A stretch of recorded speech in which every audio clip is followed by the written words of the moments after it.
네, 안녕하세요. 오늘은 소선지서 중에서 하박국서를 바탕으로 해서 선지서 하박국은 다른 선지서와 비슷하게 또 다르게 어떠한 특징들을 가지는지를 살펴보고, 그래서 하박국서에서 우리가 얻을 수 있는 교훈과 메시지는 무엇인지, 그리고 하박국서를 통해서 우리가 어떻게 하나님의 속성과 하나님의 일하심에 대해서 더 잘 알아갈 수 있는지 알아보는 시간을 가지도록 하겠습니다. 하박국서는 굉장히 이해하기 쉬운 책이기 때문에 성도 여러분들께서 그냥 한 번만 쭉 읽어보셔도 대강 하박국서가 일종의 하나님과의 반복되는 대화 속에서 사람 입장에서는 마냥 기쁘지만은 않은 예언들, 하지만 하나님 편에 서가지고 기뻐해야만 하는, 그러니까 모순된 감정들이 계속해서 등장하는 책이라는 걸 아실 수 있을 거예요. 그래서 이런 것들을 조금 더 자세하게 살펴보고 배울 수 있는 시간을 가지도록 하겠습니다. 제가 제목을 눈물 속의 기쁨이라고 잡았습니다. 아마도 하박국서를 처음 접하신 것은 좀 나중일 수 있지만, 하박국 교회를 어렸을 때부터 다니신 분들이라면 무화과 나뭇잎이 마르고라는 찬양으로 하박국서에 나오는 어떤 이런 중심적인 메시지 같은 거를 아셨을 거예요. 3장 17절에 나오는 구절을 가지고 만든 찬양이죠. 3장 17절은 비록 무화과 나무가 무성하지 못하며 포도나무에 열매가 없으며 감람나무에 소출이 없으며 밭에 먹을 것이 없으며 우리의 양이 없으며 외양간에 소가 없을지라도 18절입니다. 나는 여호와로 말미암아 즐거워하며 나의 구원의 하나님으로 말미암아 기뻐하리로다. 근데 저는 어렸을 때부터 이 찬양을 들으면서 좀 불만이 있었어요. 왜냐하면 제가 하박국을 어렸을 때부터 굉장히 좋아했는데, 아무리 읽어봐도 하박국서는 물론 하박국 선지자가 마지막에 나오는 이 노래 속에서 자신은 하나님을 인하여서 어떤 환경 속에서도 기뻐하겠다 라고 다짐한 내용은 맞는데, 저한테는 하박국의 외침이 눈물을 흘리면서 비통하고 가슴이 미어지는 환경 속에서 그럼에도 불구하고 기뻐하겠습니다. 하나님, 저의 감정과 생각을 죽이시고 당신의 것으로 나를 채워주십시오 하는 애통처럼 들렸기 때문이에요. 전 지금도 그렇게 생각합니다. 그래서 이 찬양에 막 둥당당 둥당당 하는 멜로디가 별로 마음에 들지 않고요. 조금 더 숭고하게, 조금 더 피 끓는 감정을 가지고 다른 멜로디로 불러야 되지 않을까라는 생각이 늘 있습니다. 어쨌건 왜 이런 생각을 가지게 되었는지는 앞으로 하박국의 내용을 살펴보시면 조금 더 이해가 잘 가실 것 같아요. 기본적으로 하박국은 지난번에 보여드렸던 표인데요. 요나와 나훔의 시대를 비교해서 니느웨, 즉 아수르란 나라가 어떻게 멸망하게 될 건지를 요나를 통해서 한번, 나훔을 통해서 확실하게 보여주셨던 것들을 보여드리려고 사용했던 표죠. 여기 보시면 하박국이 나오는데요. 하박국은 약간 좀 그 표시가 애매하게 되어 있습니다만은 유다가 멸망하기 약 10년을 앞두고, 자, 이미 이 상태에서는 북이스라엘은 멸망한 상태였고요. 이제 유다가 멸망하기 10년 정도를 앞두고 있는 상황에서, 자, 이제 유다의 가장 큰 적은 바벨론으로 바뀐 상태였습니다. 아수르가 적이었다가 왜 바벨론으로 바뀌게 되었는지는 이후에 간략하게 설명을 해드리겠습니다. 그래서 이제 유다의 멸망 직전이죠. 유다가 그 멸망한 그 북이스라엘도 마찬가지고요. 유다도 마찬가지인데 멸망 직전에 영적으로든 정치적으로든 당연히 혼란한 상황을 겪었겠죠. 그래서 하박국 당시에는 이런 종교적인 타락이, 특별히 종교적인 도덕적인 타락이 극에 달했던 시기였습니다. 이것에 대해서 조금 이따가 살펴보도록 하겠습니다. 자, 그래서 당시의 상황이 어떠했는지를 좀 보시면요. 일단 아수르라는 이 거대한 제국은요, 아까 좀 보셨던 표처럼, 기원전 뭐 800년부터 650년경, 약간 그 이후에까지 근동에 있던 대부분의 세계를 차지했던 대제국이었습니다. 그래서 바벨론이라고 하는 지방에 있었던 이런 민족 국가들도 이런 지배를 받았던 사람들이고, 완전히 한 번은 멸망할 정도로 복속을 당했었어요. 그런데 나중에는 어느 순간 이 안에서 독립을 쟁취하더니 결국엔 점점 세력을 키워서 반역을 통해 아수르가 차지했던 영역을 대부분 차지했습니다. 그래서 아수르가 고대 근동의 일종의 좀 깡패 같은 역할을 했다면, 나중에는 바벨론이 고대 근동을 접수하게 되는 역할을 맡게 됩니다. 자, 우리가 지난 시간 호세아를 통해서 살펴봤지만, 그리고 저희가 뭐 시간상 자세하게 살펴볼 수는 없는 이사야서를 읽어봐도 계속해서 알 수 있지만 유다와 그리고 북이스라엘의 가장 큰 적은 아수르였어요. 그래서 이 아수르가 유다의 가장 큰 그 북이스라엘과 유다의 가장 큰 적이었고요. 유다는 호세아 시간에 잠깐 말씀을 드렸지만 어느 순간 아수르와 타협을 시도하게 됩니다. 아수르 입장에서도 유다는 아주 가까운 나라는 아니었기 때문에 그냥 유다를 복속시켜서 유다에게 일종의 상납금 같은 것을 받으면서 유다의 약간 정치적인 그리고 종교적인 약간의 자유를 허락하는 것을 뭐 크게 신경 쓰지는 않았습니다. 하지만 바벨론의 시대가 오면 이야기는 좀 달라지게 되는데요. 그 이야기는 조금 뒤에 드리고요. 그래서 바벨론이 아직은 아수르 밑에서 깔려 있었을 당시에도 이미 히스기야에도 바벨론에 대한 기록이 등장하죠. 여기 기록을 보시면은 바벨론이 왕이 있고요. 브로닥 발라단이라는 이 왕이 히스기야. 여러분 잘 아시겠지만 히스기야는 아수르와 긴장 관계 속에서 거의 왕정 시대 대부분을 보냈습니다. 그래서 아수르와 그 남유다가 이미 대립하고 있던 시기에 바벨론 왕이 와서 히스기야가 바벨론에게 보시면은 보물고와 군기고와 내탄고 왕궁과 나라 안에 있는 모든 것을 보여주는 장면이 나오죠. 그래서 아마 히스기야는 이 당시에 그렇게 세력이 강하지 않았던 바벨론을 크게 신경 쓰지 않았을 것입니다. 하지만 이때 이 사람들이 보고 갔던 것은 이후에 유다를 바벨론에 침략할 때 좋은 정보가 되었을 것이라고 학자들은 많이 추측합니다. 약간 이사야 그 열왕기하의 이 부분을 보면은 이사야서에도 비슷한 기록이 등장하는데요. 열왕기하나 이사야서에 해당하는 기록들을 보면은 이후에 유다의 운명을 알고 있는 독자들에게는 약간 복선 같은 역할을 합니다. 물론 이사야가 그리고 열왕기하 이 당시에는 히스기야 당시에는 아직 바벨론이 아수르의 역할을 차지할 것은 몰랐겠죠. 그리고 아수르의 역할을 차지한 바벨론은 약간의 재물과 그리고 자신들에게 노예를 바치면은 일정 정도의 자유를 허락해 줬던 아수르에 비해서 훨씬 더 가혹하게 자신들이 병탄했던 나라를 통치하게 되는 끔찍한 일을 겪게 됩니다. 자, 이렇게 하박국서는요, 아주 전형적인 선지서적 특징을 가지고 있습니다. 그래서 하박국에는 내러티브, 즉 줄거리가 거의 등장하지 않고요, 거의 담화, 그냥 어떤 말을 그냥 내용으로 주고받는 대화 비슷한 뭐 담화 같은 형식을 중심으로 계시가 주어집니다. 그리고 또 이방인에 대한 선지서적 관점이 나오죠. 선지서 서론 시간에 드렸던 말씀이지만 하나님께서는 이방인이 언약 외 백성이고 따라서 언약 백성에 비해서 더 큰 처벌을 받아야 할 완전한 잘못된 존재임에도 불구하고 당연히 이방인은 율법을 모르기 때문에 더 많이 범죄하고요. 이 이방인이라는 범죄자 집단을 사용해서 언약 백성을 치시고 그를 통해서 언약 백성을 회복시키려는 비전을 가지고 계십니다. 파괴적 소망의 노래라고 말씀을 드렸죠, 선지서는. 그래서 이 파괴의 도구는 이방인이 되는 것입니다. 그리고 이 이방인을 나중에 어떻게 하실 것인지에 대해서도 제가 말씀을 드렸는데요.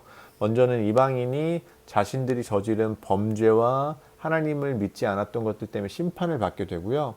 그리고 하박국에는 물론 굉장히 희미하게 나옵니다만은 이방인조차 하나님의 구원 계획의 시각에 들어있다는 것도 밝혀지게 됩니다. 자, 이렇게 하박국은 되게 전형적인 선지서의 특징을 가지고 있기도 한데요. 하박국은 또 굉장히 독특한 선지서이기도 합니다. 하박국의 독특한 점은요.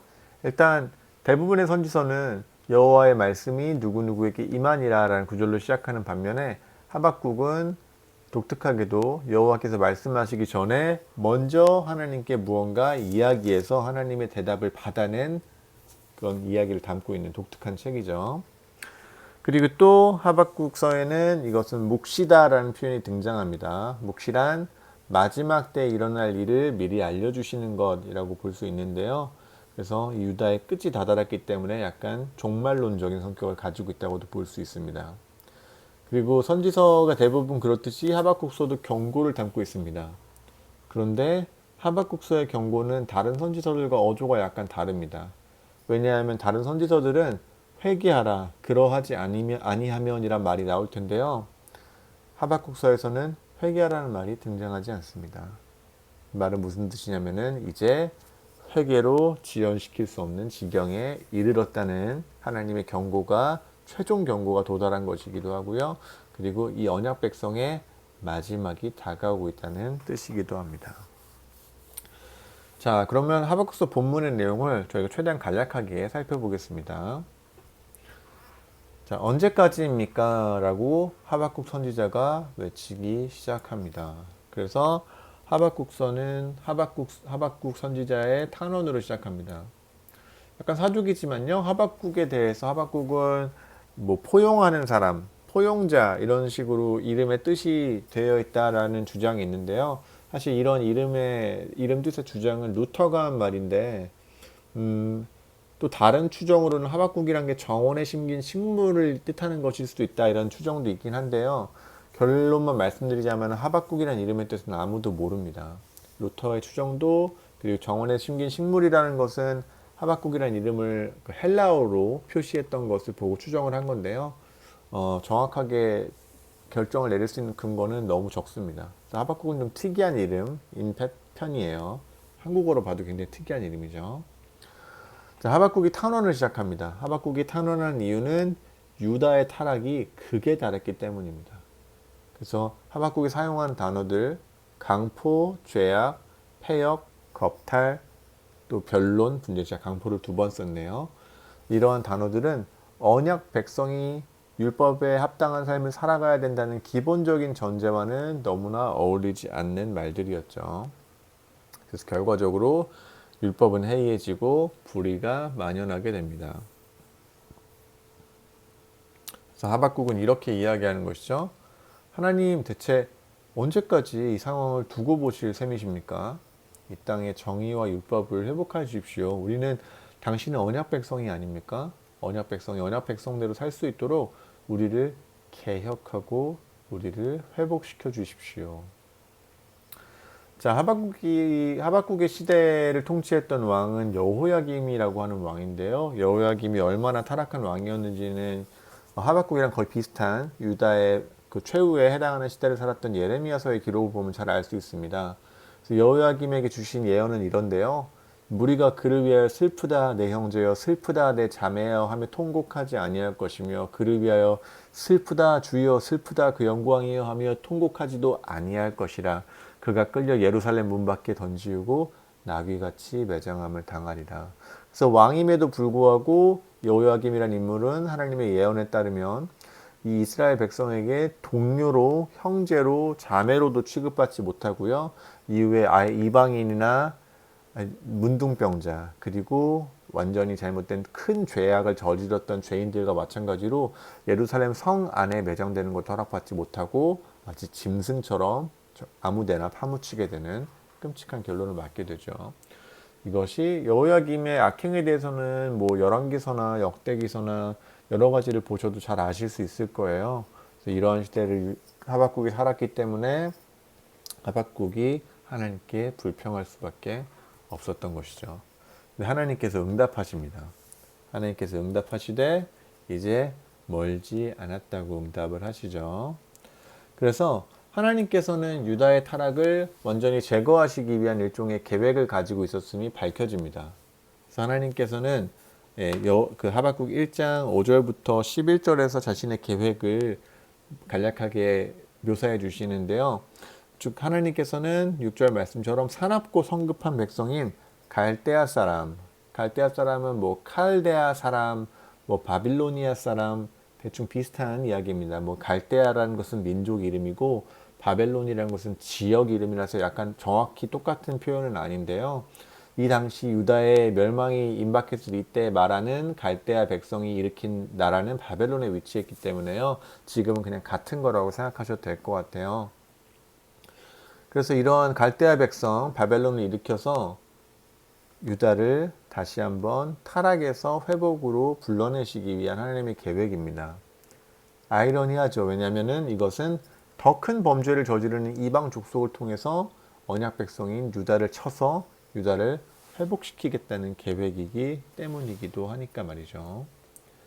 그래서 하박국서의 기록을 보면은 이 갈대아 백성은 어떤 사람들이냐면 그들은 자기들의 힘을 자신들의 힘으로 삼는 사람이라 이에 바람같이 급히 몰아 지나치게 행하여 범죄하리라. 그래서 자신들이 이웃 나라를 치는 자신들의 힘을 마치 신처럼 삼아서 바람처럼 달려다녀 깊게 행해서 범죄하게 된다라는 이야기죠.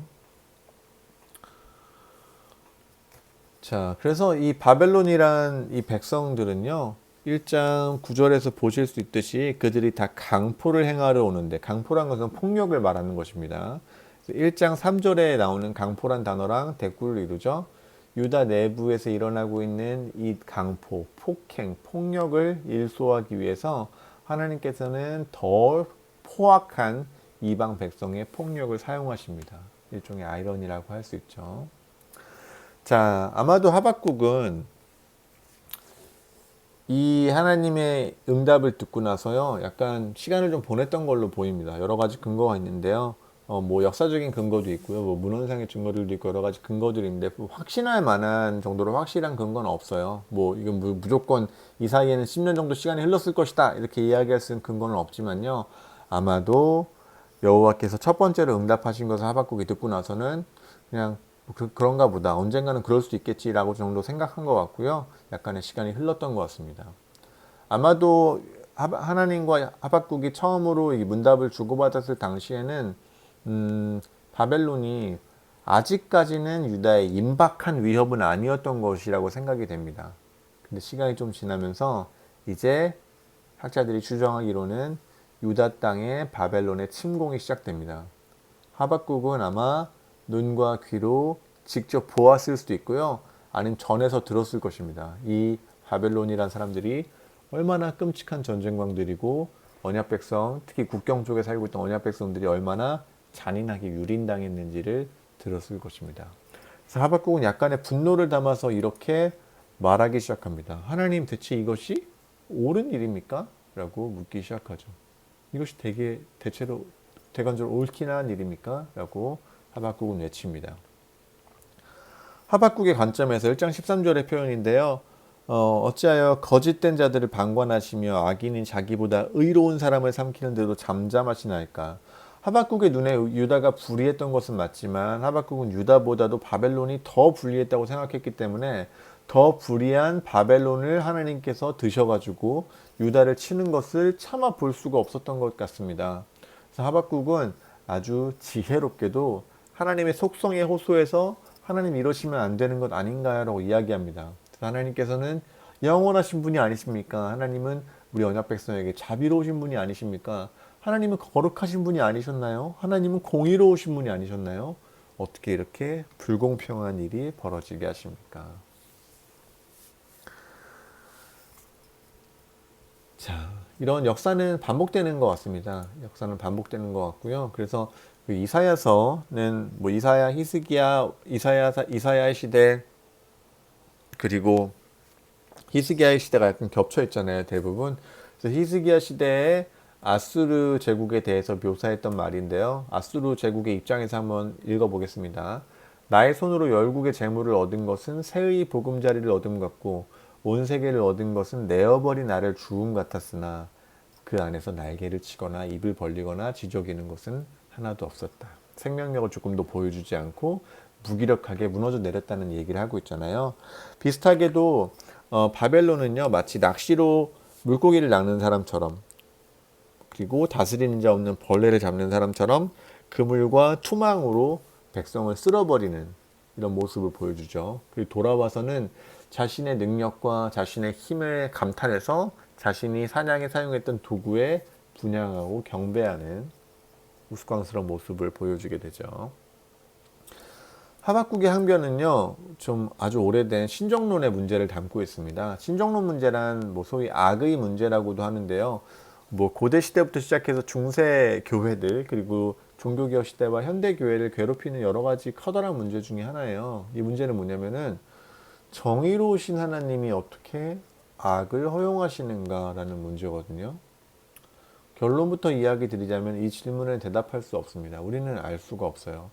하나님께서 왜 자신이 직접 그 영광을 드러내셔가지고 유다 백성 앞에 나타나서 너희들 회개해라 라고 이야기를 하지 않았는지, 하나님께서 공의롭게 이들의 의지를 꺾으셔가지고 하나님을 찬양하게 하지 않으시는지, 그리고 오히려 더 악한 이방 백성을 왜 허용하시고 왜 이들이 유다를 침공하게끔 두셔서 그것을 통해서 유다를 회복시키셔야만 했는지 우리는 이론적으로 알 수는 없습니다.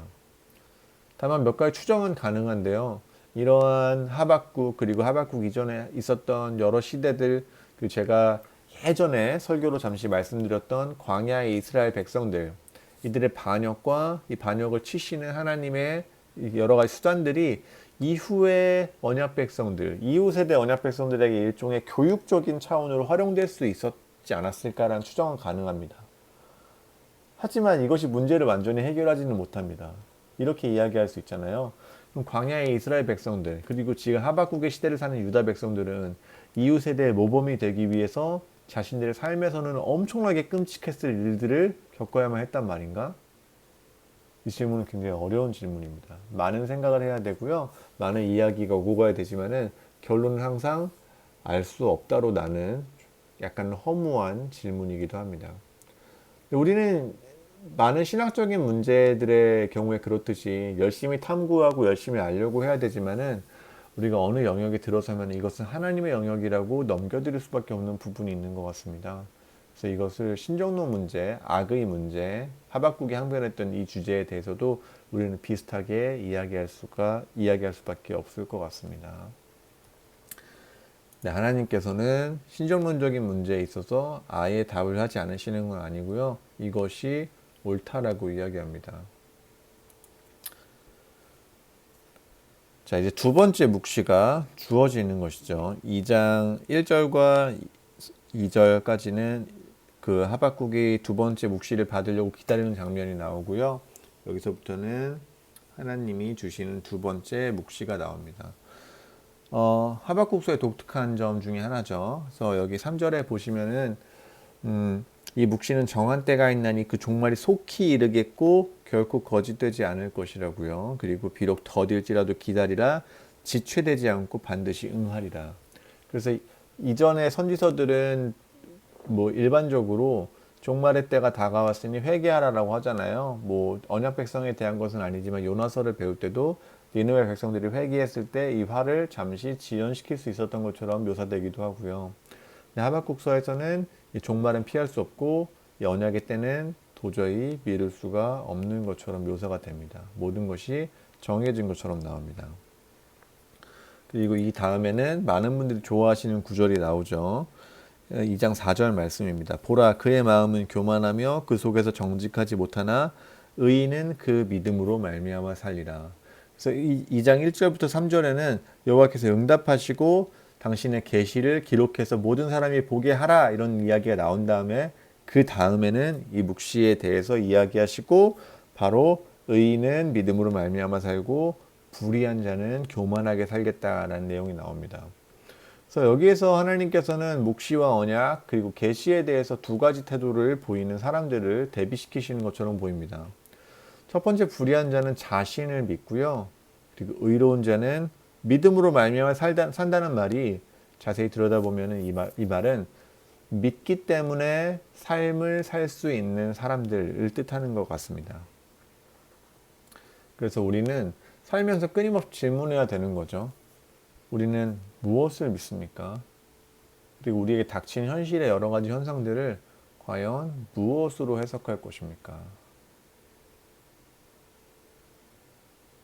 현실을 해석할 수 있는 수단은 생각보다 많죠. 과학을 아주 신봉하는 분들이라고 해서 현실을 어떤 이야기와 구조 속에서 해석하지 않는 것은 아닙니다. 저는 철저한 과학주의자 분들을 보면 재미있습니다. 왜냐하면 철저한 과학주의자 분들은 자신들이 팩트, 사실, 철저한 데이터를 가지고 뭐 사실을 완전히 객관적인 태도로 해석한다라고 말씀을 하시는데요. 사실은 이 숫자 같은 거를 가지고 숫자 여러 가지 서로 상관없어 보이는 데이터와 숫자들을 꿰어가지고 하나의 이야기로 만드는 것은 사실은 과학적으로 객관적으로 입증할 수 있는 것은 아니거든요. 그래서 어떻게 보면은 과학주의자분들도 일종의 심하게 이야기하면 미신적인 신화에 골몰하는 경향들도 조금 있습니다. 재미있습니다. 그런 면이. 현실은 이야기를 통해서 해석되어야만 합니다. 이런 일이 왜 생겼는지 완전히 무의미하게 아무것도 없는 데서 불쑥불쑥 발생한 것이 아니라 어떠한 이유 때문에 생겨났고 이제 어떠한 대처 방법을 통해서 해결될 수 있는지 우리가 사는 이 시대에 가장 필요한 것이기도 하죠. 거기에 대해서 하나님은 우리에겐 다소 씁쓸할 수도 있는 신정론적인 해답을 오늘 하박국서를 통해서 주시는 것이고요. 하박국서의 메시지는 우리가 선지서가 아니기 때문에 이번 시간에 살펴보지 않겠지만 욥기에서도 비슷하게 반복이 됩니다. 우리는 결국에는 지금 당장 일어나는 일이 왜 일어나는지에 대해서 철저하게 알 수 없더라도 하나님께서 주시는 묵시와 언약 그리고 계시를 신뢰하는 믿음으로 말미암아 살 수밖에 없는 것이죠. 자, 이따 히브리서를 보시면요, 이 구절을 인용한 부분이 나오는데 이 구절 뒷부분에 조금 더 있어요. 그래서 이것은 구약 성경의 헬라어 번역본인 흔히 70인역이라고 하는 셉투아진트라고 하는 그 구절에서 히브리서를 이렇게 인용했기 때문에 이런 말들이 나왔는데요. 원래의 가장 처음 버전의 구약 성경에 이 뒤에 제가 노란색으로 적어놓은 이 부분이 있었는지 없었는지에 대해서는 학자들마다 의견이 좀 분분합니다. 70인역이랑 지금 우리가 보고 있는 구약 성경이랑 똑같지가 않아요. 약간 다릅니다. 그러니까 뭐 철저하게 뭐 심각하게 다르거나 어떤 부분은 뭐 너무 숭동 없어가지고 구약 성경의 내용을 완전히 손상할 정도거나 이런 정도는 아닌데요.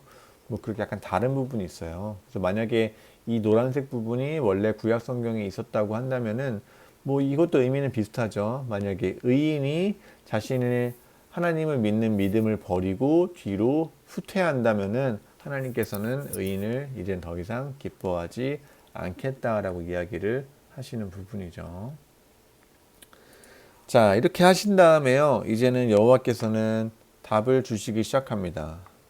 이제는 여러분 앞부분에 2장 1절부터 6절 상반절까지는 이 말씀에 대한 이야기 그리고 불의한 자와 의로운 자를 대비하는 이야기였기 때문에 잘 와닿지 않으셨을 수도 있는데 이 부분은 결국에는 하나님께서 이러한 갈대아 사람을 일으켜가지고 이스라엘 백성을 치시겠다라고 했던 경고에 화들짝 놀라서 호세아가 아니 어떻게 그러실 수가 있습니까? 라고 해서 항변했던 것에 대해서 하나님께서 답을 주시는 거잖아요. 그래서 하나님께서는 갑자기 이 장면부터는 5가지 화에 대해서 이야기를 하십니다. 성도 여러분들께서 이 5가지 화에 대한 설명을 조금 들으시면서 이 5가지 화가 결국에는 누구한테 집약되는지를 생각해 보시면 도움이 되실 것 같습니다. 첫 번째 화는요.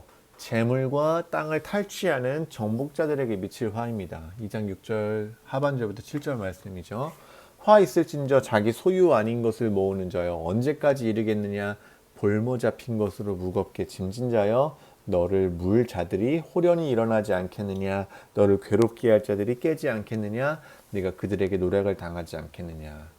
그래서 남의 재물과 땅을 탈취하고 돌아다니는 사람들은 재물과 땅을 탈취하는 사람들에게 원한과 빚을 지게 되는 거죠. 그래서 이들이 가지고 있는 힘과 권세가 영원하지 않기 때문에요. 이들의 힘과 권세가 떨어지고 약해질 때쯤에는 자신이 피해를 입혔던 사람들이 울분을 터뜨려서 이 사람이 결국에는 복수를 당하게 되는 거죠. 제가 쓰지 않았는데 8절 말씀도 읽어드리겠습니다. 네가 여러 나라를 노략하였으므로 그 모든 민족의 남은 자가 너를 노략하리니 그 모든 민족의 남은 자가 너를 노략하리니 이는 내가 사람의 피를 흘렸으며 또 땅과 성읍과 그 안에 모든 주민에게 강포를 행하였음이니라. 되게 두려운 말씀 아닙니까? 모든 민족 네가 쳤던 모든 민족의 남은 자가 너를 노략할 것이다. 이것이 첫 번째 화입니다. 자, 두 번째 화는요. 부당하게 이웃을 착취하고 쥐어짜는 자에 대한 화입니다. 그래서 이 사람들은 왜 이웃을 쥐어짜냐면은 9절 말씀처럼 재앙을 피해서 높은 데 깃들이려 했기 때문에 많은 재산이 필요해서 이웃을 쥐어짜기도 했고요. 자기 집을 위해서 불의의 이익을 취하는 자이기도 했습니다. 그래서 자기가 편안하게 잘 먹고 잘 살기 위해서 이웃들을 쥐어짠 자들인데 이들의 화는요. 갑자기 근데 이것은요. 단순하게 어떤 동네에서 자기 이웃집을 쥐어짠 자 차원에서 머무르지 않고요. 굉장히 확장이 됩니다. 10절 말씀인데요. 네가 여러 민족을 멸한 것이 네 집에 욕을 부르며 너로 네 영혼에게 죄를 범하게 하는 것이 되었도다.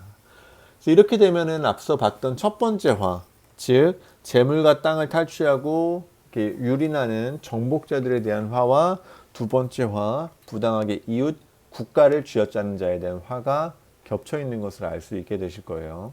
그리고 아마 성도 여러분께서는 여기까지 왔으면은 이 다섯 가지 화가 모두 특정한 대상에게 모아진다는 것을 발견하게 되셨을 겁니다. 조금 더 보겠습니다. 세 번째 화입니다. 세 번째 화는 교만한 납치자에 대한 화입니다. 교만하게 백성들을 납치해 가서 노예로 삼는 사람들에 대한 화죠.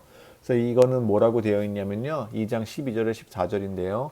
피로 읍을 건설하며 불의로 성을 건축하는 자에게 화 있을진저 민족들이 불탈 것으로 수고하는 것과 열국이 헛된 일로 곤비하게 되는 것이 만군의 여호와께로서 말미암음이 아니냐. 물이 바다를 덮음같이 여호와의 영광을 인정하는 것이 세상에 가득하리라. 자, 여기는 조금 더 확장이 돼서요. 아예 온 세계로 논의가 확장이 됩니다. 그래서 이 사람들 어떤 사람들이냐면 남의 피를 흘려가지고 성읍을 건설하는 사람들, 그리고 불의의 재물을 쌓아서 성을 건축하는 사람들인데요. 이 사람들을 보면요, 민족들이 불탈 것으로 수고하는 것과, 그래서 바벨론을 비롯한 여러 민족들이 이웃 국가들을 쥐어짜고 침탈하고 이웃 국가들의 주민들을 노예로 잡아가서 건설하는 그 성읍은 아주 길게 가봤자 500년, 1000년 아닙니까? 곧 불타버리고 다른 민족에 의해서 없어지고 말 것입니다. 그래서 이것들은 헛된 일을 가지고 시간을 막 쏟는 거죠. 어떻게 하면 이웃 나라와 뭘 해먹을 수 있을까? 하지만 그것을 성공한다고 해도 곧 다른 나라에게 빼앗기거나 이런 일로 천정궁합을 살 수밖에 없는 것이죠. 이런 것이 하나님께서는 하나님의 나라 이외에는 어떤 곳에도 완전한 평안을 허락하지 않으셨기 때문이 아닙니까? 그래서 만군의 여호와께로서 이런 일이 말미암았다라고 하는 거죠. 하지만 먼 미래에 이런 악다구니와 우리의 인생의 좌충우돌하는 것이 끝나고 나면은 마치 물이 바다를 덮는 것처럼 여호와의 영광을 인정하는 것이 세상에 가득한 여호와의 날이 다가오게 되는 거죠. 자, 유다와 아수르와 바빌론들이 이러한 이야기에 정확히 맞아떨어지는 구도일지도 모르겠습니다. 유다는 한때 강성한 나라를 세웠지만 이제는 아수르에게 조공을 바쳐서 명맥을 유지하는 신세가 되었다가 다시 이제 아수르가 열심히 건설했던 이 고대 근동의 대제국을 불탈 것으로 만들어 놓고 그 자리를 차지한 바벨론의 침략을 받게 됩니다. 나중에 바벨론도 메데 바사라는 나라에 의해서 똑같은 신세가 되게 되죠. 결국에는 열국이 열심히 무언가를 건설하고 만들어내려고 하는 것은 헛된 것, 불탈 것에 불과한 것입니다. 그 안에서 영원한 것은 하나님의 나라는 결코 쇠하지 않고 끊임없이 확장해 가는 것입니다. 네 번째 화입니다. 네 번째 화는 이웃을 타락하게 하는 자에 대한 화인데요. 이것은 이웃을 자신이 혼자 범죄할 뿐 아니라 이웃도 자신의 범죄에 끌어들이는 자에 대한 화입니다. 그래서 이 부분에 대해서는 2장 15절과 17절에 보면 이웃에게 술을 마시게 하고 취하게 하고 하체, 즉 부끄러운 부분을 드러내려 하는 자에게 화가 있을 것이라는 내용인데요. 이 부분이 의미하는 것에 대해서 제가 이 하박국 강의에도 많이 참고한 이 토마스 맥커미스키라고 한 사람이 편집한 소선지서 책이 나오는데요. 이 책은 굉장히 여러 가지로 도움이 많이 되는 뭐 평신도 분들이 읽으셔도 좋은 기본서이긴 한데 안타깝게도 번역이 되어 있지는 않습니다. 굉장히 쉽게 잘 쓰여진 책이라서 권하고 싶은데요. 번역이 되어 있지 않아서 그럴 수는 없을 것 같고요. 이 책에는 이런 식으로 이 구조를 설명하는 내용이 있습니다. 이 당시 정복자들은 피정복민들을 타락시키고 모욕해서 이들의 자긍심을 무너뜨리고 그래서 이들이 저항 의지를 사그라들게 만든다. 이런 일들은 흔하죠. 그래서 뭐 이런 증언들이 많지 않습니까? 일제시대에 신사숭배를 강요했던 것은 사실 별게 아닐 수도 있잖아요. 기독교인들도 신사숭배의 압력에 많이 굴복했었는데 그 신사에 가서 그냥 고개 한번 딱 숙이면은 1년 동안은 평안하다, 뭐 몇 달 동안은 평안하다, 건들지 않는다, 이런 감언이설에 속아가지고 가서 고개를 한번 숙이면은 자신이 고개를 숙였다는 것, 자신의 민족적인 자긍심, 나아가서 신앙적인 자긍심을 한 번이라도 숙였다는 사실에서부터 시작해가지고 결국에는 이들의 자긍심은 사라지고 저항 의지가 사라지게 되는 거죠. 제가 옛날에 들었던 굉장히 나쁜 이야기 중에 하나인데요. 예전에 70년대, 80년대에는 조폭들이 시골에 있는 순진한 처녀들을 유혹해 가가지고 성매매장에 팔아버리는 일이 비일비재했다고 들었습니다. 그래서 그런 일들이 있을 때면 이렇게 팔려가신 분들은 수치심에 뭐 자결하시는 분도 있고 그랬다고 들었어요. 근데 뭐 그럴 때 나왔던 얘기 중에 하나가 막 가머니설로 구슬려서 뭐 어떤 식으로 해서든 한 번이라도 몸을 팔게 하면은 그 다음부터는 일이 너무나 쉬워진다라는 증언하는 조폭의 이야기를 들은 적이 있거든요. 이것도 비슷한 것이겠죠. 한 번 무너뜨리기가 어려운 것이지 한 번 작은 틈을 만들면은 그 다음부터는 그 틈은 계속해서 넓어질 수밖에 없게 되는 것이죠.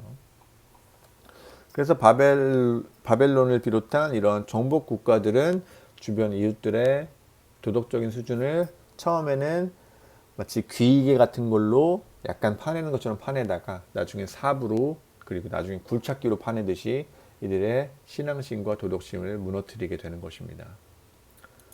자, 마지막 다섯 번째 화입니다. 다섯 번째 화. 이 화는 우상 숭배자에 대한 화입니다.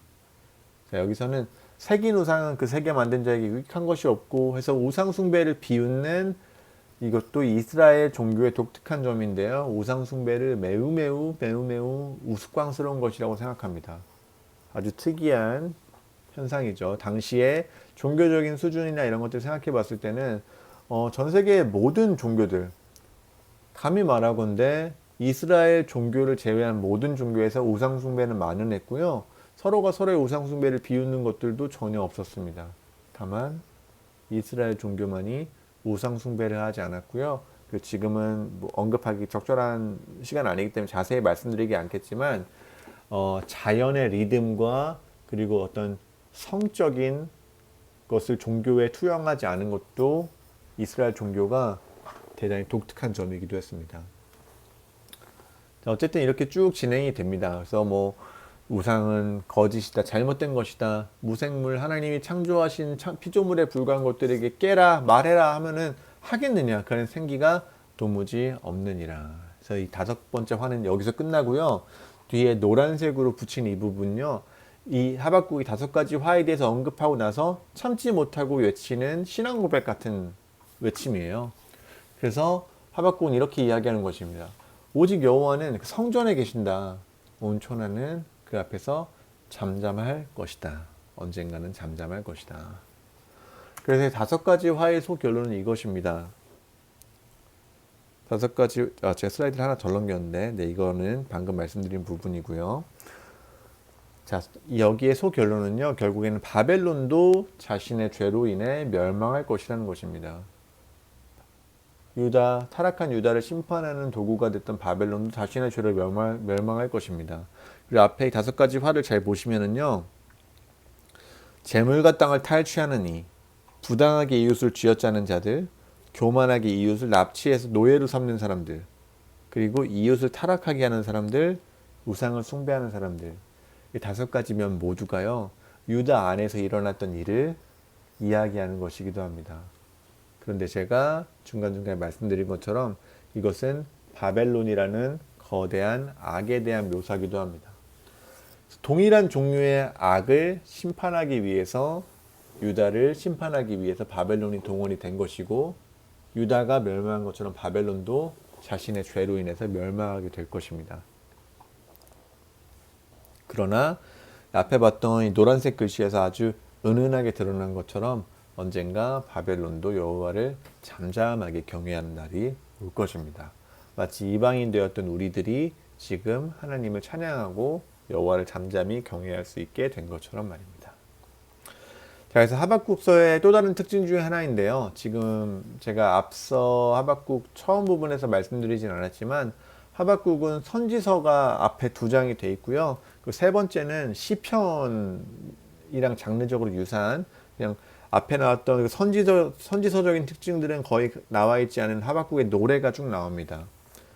선지서를 오늘 공부하는 것이기 때문에 노래 부분에 대해서 간략하게만 살펴보겠습니다. 주목할 만한 시어들을 중심으로 하박국의 노래에서 인상적인 면들만 한번 짚어보고요. 강의를 대강 마무리하도록 하겠습니다. 자, 하박국은 전쟁의 소문이 닥쳐올 때 하나님께 불평했고 전쟁이 임박하게 되자 하나님께 절박하게 외쳤습니다. 왜 이런 일이 벌어집니까? 이런 일이 왜 벌어질 수 있습니까? 하박국은 이제 5가지 화에 대한 것, 그리고 결국에는 이방 족속인 바벨론을 포함해서 모두가 여호와의 영광 앞에 굴복하게 될 것이라는 이 장엄한 비전을 들은 다음에는 오히려 이 일을 수년 내에 부응하게 해달라고 촉구하기 시작합니다. 그런 하박국이 잊지 않는 것은 3장 2절의 말씀처럼 그 진노 중에도 긍휼은 잊지 말아달라고 부탁을 하는 것이죠. 자, 3장 3절에 보면 하나님이 대만에서부터 바란산에서부터 아주 영광 속에서 빛을 내며 오시게 됩니다. 근데 하나님의 영광은 하나님께 지금 다가오시는 사실은요, 끔찍한 멸망의 전조이기도 하죠. 하나님의 영광이 다가온다는 것은 바벨론을 들어서 유다를 치심으로써 자신의 영광을 드러내실 하나님을 기다린다는 이야기와 똑같기 때문입니다. 3장 5절에 보면은 하나님의 영광이 드러나는 장면 중에 하나는 역병과 불덩이가 하나님에게서 나오는 장면이 나옵니다. 그래서 하나님께서는 우리에게 결코 유쾌하지 않은 역병과 불덩이조차도 당신의 섭리의 도구로 사용하시는 것이죠. 이 말씀을 안 드릴 수가 없는데요. 저희가 요즘처럼 많은 질병들이 있어서 많은 사람들이 죽어가는 시기나 전쟁의 시기가 있을 때나, 미국에는 산불도 겹쳤죠. 산불의 시기 같은 게 있어서 재산과 생명을 잃어버린 사람들 앞에서 생각 없이 이것은 하나님의 뜻이다, 하나님의 심판이다라고 이야기하는 사람들이 있습니다. 물론 그렇게 이야기하는 것은 저희가 하박국서에서 그리고 욥기에서 보는 것처럼 틀린 이야기는 아닙니다. 하나님께서 역병과 불덩이를 바라시고 이 시대 가운데서 여러 가지 재앙을 주셔서 무언가 하나님께서 바라시는 일을 이끌어 가시는 것은 명백한 사실입니다. 그러나 하나님께서 그 안에서 쓰러지고 멸망하고 목숨을 잃어버리고 그 질병에 걸려서 고통받는 사람들과 함께하지 않으신다고 생각하는 것은요, 하나님의 속성에 대해서 몰라도 한참 모르는 것입니다. 하나님은 악을 창조하신 사람이 아니라, 악을 창조하신 존재가 아니라 악을 허용하시는 것이고요. 하나님의 뜻에 따라서 악을 허용해서 악의 피해를 입는 백성들의 마음의 상처와 그리고 이들의 괴로움에 공감하실 수 있는 분이십니다. 그리고 그것을 신뢰하지 못한다면 우리는 예수 그리스도를 바라보고 예수 그리스도를 제대로 이해하지 못하고 있는 것이라고 생각하셔도 좋을 것 같습니다. 따라서 우리들도 주변에 고통받는 이웃들을 바라보면서 우리가 마치 우리는 그 고통에서 멀리 있기 때문에 괜찮은 양, 결국엔 저것도 하나님의 뜻이지, 하나님이 알아서 선을 이루어 가시겠지라고 그냥 대강 생각하지 마시기 바랍니다. 그래서 모두의 고통을, 서로가 서로의 고통을 자신의 고통처럼 여기시고요. 특히 믿는 자들이 서로를 더 우선적으로 도우면서 할 수 있도록 마음에 서로를 품고 고통받는 사람들에게 긍휼을 가질 수 있는 그런 성도가 되어야겠습니다. 왜냐하면 하나님이 그런 태도로 우리의 고통과 우리의 환난에 함께해 주시기 때문입니다. 자, 병거를 타신 여호와의 모습이 나옵니다. 여호와께서 8절 말씀인데요. 주께서 말을 타시며 구원의 병거를 모시오니 라고 하는데, 뒤에 보면은 재미있는 묘사가 나옵니다. 강들을 분이 여기십니까? 강들을 노여워하심이니까? 바다를 향해 성내심입니까? 여호와께서 병거와 말을 타시고 강과 바다를 너무나 맹렬하게 달리셔서 강과 바다가 마치 하나님의 분노의 대상이 된 것처럼 하박국이 느끼는 장면이 나오죠. 근데 3장 13절에 도달하면은 여호와께서 왜 이렇게 병거를 이끌고 나오셨는지가 드러나게 됩니다. 하나님께서 오신 목적은 주께서 주의 백성을 구원하시려고 기름 받은 자를 구원하시려고 나오신 것입니다. 그래서 악인의 진 머리를 치시며 그 기초를 끝까지 드러내셨나이다. 그래서 하나님께서는 이 모든 병거를 타시고 세상을 휩쓸어 버려서 심하게는 이 유다의 언약 백성인 유다의 이 모든 악을 일소하기 위해서 바벨론이라는 도구를 막대기 삼아서 유다를 치는 정도에 이를 때까지도 하나님께서는 이 맹렬한 진노를 바라시되 그 진노는 오히려 백성을 구원하셔서 기름 받은 자를 보존하시기 위해서 분노를 바라시는 것입니다. 3장 16절에 보면은 이런 말이 나옵니다. 내가 들었으므로 내 창자가 흔들렸고 그 목소리를 말미암아 내 입술이 떨렸도다. 무리가 우리를 치러 올라오는 환난 날을 내가 기다림으로 썩이는 것이 내 뼈에 들어왔으며 내 몸은 내 처소에서 떨리는도다. 하박국은 지금 두려움과 기쁨을 동시에 느끼고 있는 것입니다. 하박국은 왜 두렵습니까? 자신의 민족의 멸망이 다가오고 있기 때문입니다. 두려운 것입니다. 제가 앞서 말씀드린 것처럼 이미 바벨론 사람들의 침공은 시작되었고요. 하박국의 눈과 귀에 매일같이 들렸던 말은 누구누구네 집도 멸망했다더라. 누구누구네 집의 아들이 죽었다더라. 누구누구네 딸은 끌려갔다더라. 끔찍하고 두려운 소식들만 매일매일 들어왔을 것입니다. 그러나 그 와중에도 하나님께서 이 모든 진노의 목적의 끝에는 주의 백성을 구원하시고 기름받은 자를 보존하시려고 이 모든 일을 행하셨다는 것을 하박국은 알기 때문에 그 안에서 하나님의 비전과 하나님의 이 결국에는 바벨론까지도 당신 앞에 잠잠한 백성으로 만드시려는 하나님의 놀라운 비전 앞에서 하박국은 결국에는 기쁨을 감출 수가 없게 된 것이죠. 자, 결론을 말씀드리기 전에요. 제가 제일 처음에 말씀드렸던 것처럼 저는 무화과 나뭇잎이 마르고라는 찬양을 별로 좋아하지 않습니다. 지금까지 강의를 들으셨던 성도 여러분께서는 충분히 공감하시리라고 생각이 되는데요.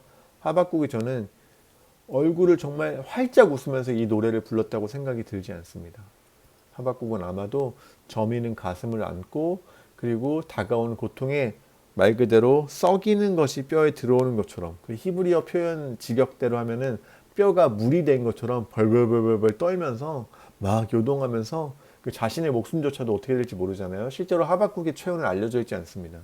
바벨론 병사 어느 병사에 의해서 살해당했을 수도 있고요.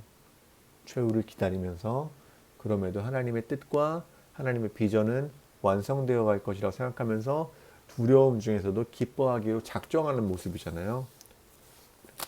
제 생각에는 무화과 나뭇잎이라는 찬양은 이런 하박국의 메시지에는 별로 어울리지 않는 멜로디를 가지고 있는 것 같습니다. 샘물과 같은 보혈은이라는 찬송을 쓴 윌리엄 카우퍼라는 사람이 있습니다. 이분은 뭐 생전에 우울증으로 여러 가지 고민을 했는데요. 뭐 그 마지막도 별로 좋진 않았고요. 그래서 윌리엄 카우퍼라는 이분이 굉장히 지금까지도 여러 회자가 많이 되는 좋은 찬송시를 많이 남겼습니다. 그런 찬송시를 많이 남겼던 것도 이분의 뭐 우울증이나 여러 가지 기질에 좀 도움을 받았던 것 같기도 한데요. 이분이 이 하박국서 말씀을 기초로 남긴 시가 있습니다. 뭐 제가 영어로 된 시를 제가 어설프게 번역한 것이기 때문에 원래 약간 시의 그 말 맛이 살아나진 않지만요. 이 시를 마지막으로 읽어드리고 제가 기도하고요. 강의를 마치도록 하겠습니다. 카우퍼의 시입니다. 포도나무며 무화과 나무며 을에 열리던 열매마저 다 말라도 온 밭이 황폐해진다 해도 양 떼도 다른 짐승 떼도 없어도 언제나 동일하신 하나님이 함께 하시니 그분 믿는 믿음이네 나 기뻐할 수밖에. 기도하시겠습니다. 거룩하신 하나님, 우리 삶에 닥치는 악한 일들, 여러 가지 악한 일들, 괴로운 일들, 눈물 나게 하는 일들, 가족의 병이나 괴로움, 다침, 때로는 죽음, 어떤 것들도 우리가 이해하기 어려운 상황들도 펼쳐질 때도 있습니다. 그러나 주님, 우리가 의인답게, 믿음으로 사는 의인답게 하나님께서 더 나은 계획을 가지고 있음을 신뢰하게 하시고 우리가 눈물을 흘리면서도 그 안에서 언제나 동일하시고 우리와 함께 하신 하나님을 인해서 기뻐할 수 있는 성도들 되게 해주십시오. 주님, 이는 어렵습니다. 불가능해 보이기도 합니다. 주님, 삶의 곡절곡절이 있을 때마다 우리에게 아주 작은 괴로움이 있을 때마다 우리는 엎드러져서 하나님을 원망하기 일쑤입니다.